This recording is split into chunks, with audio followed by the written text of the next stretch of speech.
The observation deck of the celestial zenith shuddered as another plasma bolt struck the shields. Princess Empress Jennifer of the Caltharian dynasty stood perfectly still, her luminescent silver skin flickering with the bioelectrical patterns that denoted imperial composure.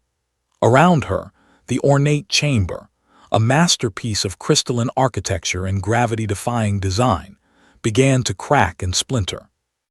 "Your Radiance, we must evacuate immediately," Commander Velthize, her primary guard, chittered through his translator implant. His 6 legs skittered nervously across the polished floor as emergency klaxons wailed throughout the flagship. Jennifer's 3 eyes, 2 forward-facing and 1 centered on her forehead, focused on the tactical display hovering before her. The Jarkin Concordat had ambushed her diplomatic convoy at the edge of the nebular expanse, and their weapons were proving far more sophisticated than intelligence had predicted. Her 12 elite guards surrounded her in a protective formation, each a veteran of countless campaigns, each representing the finest warriors from across the 7 allied systems. "The escape pods are this way, Empress," Captain Jull urged, his reptilian frame towering at 3 meters. His thermal vision swept the corridors beyond, searching for threats. But it was Kievan who spoke next, the only human among her guard detail, standing barely 1.8 meters tall, his soft skin vulnerable to 1,000 environmental hazards that wouldn't faze her other protectors. He was a curiosity, really, a soldier from Earth, the notorious death world that had only joined the galactic community 5 standard years ago. "The escape pods have been compromised," Kievan said, his voice unnaturally calm as he studied his primitive chemical battery-powered datapad. Unlike the quantum-link devices the others carried, his human technology was bulky, slow, and somehow still functioning when the electromagnetic pulse from the Jarkin weapons had fried every other system. "They've been broadcasting locator signals since the attack began. Anyone who takes those pods will be tracked and eliminated." "Impossible," Velthize hissed. "Our encryption protocols are." The ship lurched violently. Jennifer's anti-gravity stabilizers engaged automatically, keeping her upright while several guards stumbled. Through the viewport, she watched as the starboard wing of her flagship tore away in a cascade of atmospheric venting and explosive decompression. "We need to move now," Jull commanded, already pushing toward the pod bay. Kievan stepped into their path. "That's suicide. The Jarkin are hurting us exactly where they want us." "And you propose what, human?" Velthize demanded, his mandibles clicking with agitation. "That we trust the instincts of a species that only achieved faster-than-light travel in the last generation." Jennifer raised one slender hand, and silence fell immediately. "Speak, Kievan."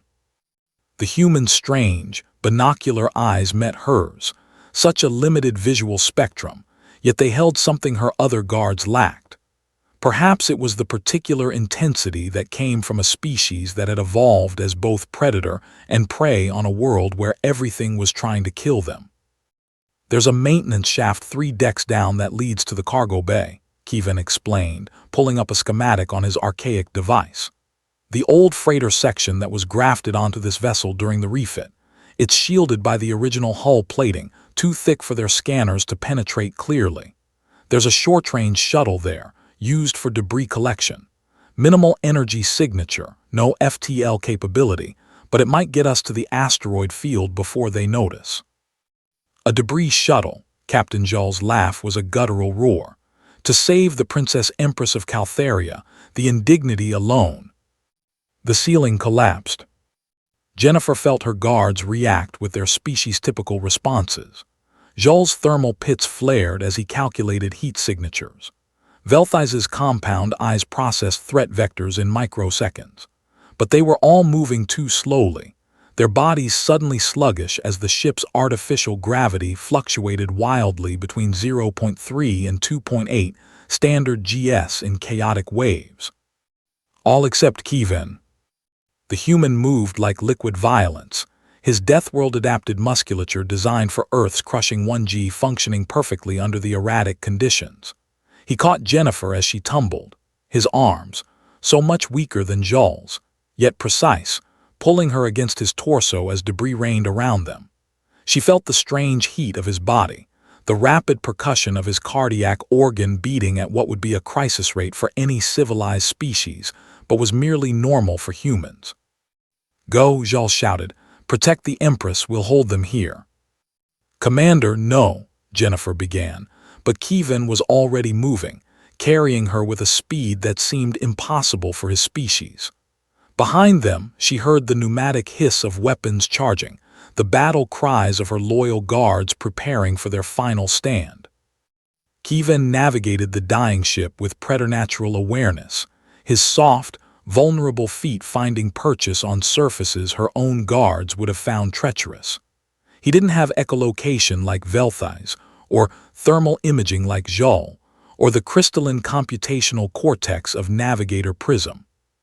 He had only his limited senses, his fragile body, and something the other species called Deathworld instinct, that peculiar human ability to find danger, predict violence, and survive the unsurvivable. "The shaft is here," he said, prying open a maintenance panel with his bare hands, the metal screaming in protest. "Can you fit?" Jennifer's form, elegant and elongated, slipped into the narrow passage easily. Kevin followed, and together they descended through the guts of the dying starship. She could hear the battle above, the distinctive whine of plasma weapons, the concussive reports of explosive decompression, and then, one by one, the silence as her guards' life sign monitors flatlined on her internal HUD. Velthai's, Jules, Prism, all of them. "Gone." "I'm sorry," Kevin said quietly as they emerged into the cargo bay.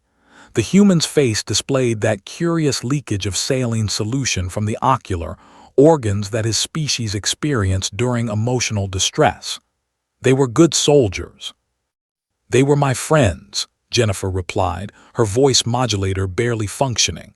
"And now only you remain, Kevin of Earth." The debris shuttle was exactly where he'd said, a squat, ugly vessel designed for utility rather than grace.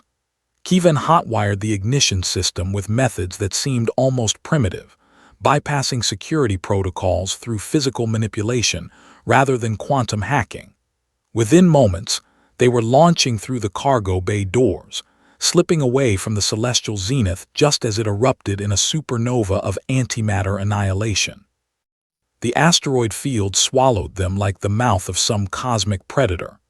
Kevin piloted manually, another human peculiarity, insisting on direct control rather than trusting AI, weaving between tumbling rocks with reflexes honed on a world where hesitation meant death. "Why?" Jennifer asked as they drifted in the shadow of a massive asteroid, their energy signature reduced to almost nothing. "Why did you see what they couldn't?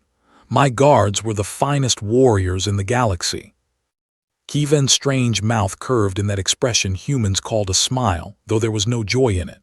"Because they were warriors, your radiance. They were trained, augmented, optimized for combat, but humans, we're not naturally good at anything. We don't have armor plating or claws or compound eyes. We compensate. We survive by being paranoid, by seeing patterns, by assuming everything is trying to kill us because on Earth, everything was trying to kill us." He gestured to his datapad. "This ancient tech, it survives because it's too simple to hack. The escape pods, your guards saw safety protocols and imperial engineering. I saw a trap because I assume everything is a trap. The maintenance shaft, they saw beneath their dignity. I saw a path. Humans don't have the luxury of dismissing options." Jennifer's bioelectrical patterns shifted to the colors of understanding mixed with profound sadness. "The galaxy considers your people primitive." "They do," Kevin agreed, checking the sensors. "But primitive doesn't mean stupid. It means we remember what it's like to be prey. And sometimes your radiance, prey survives when predators don't."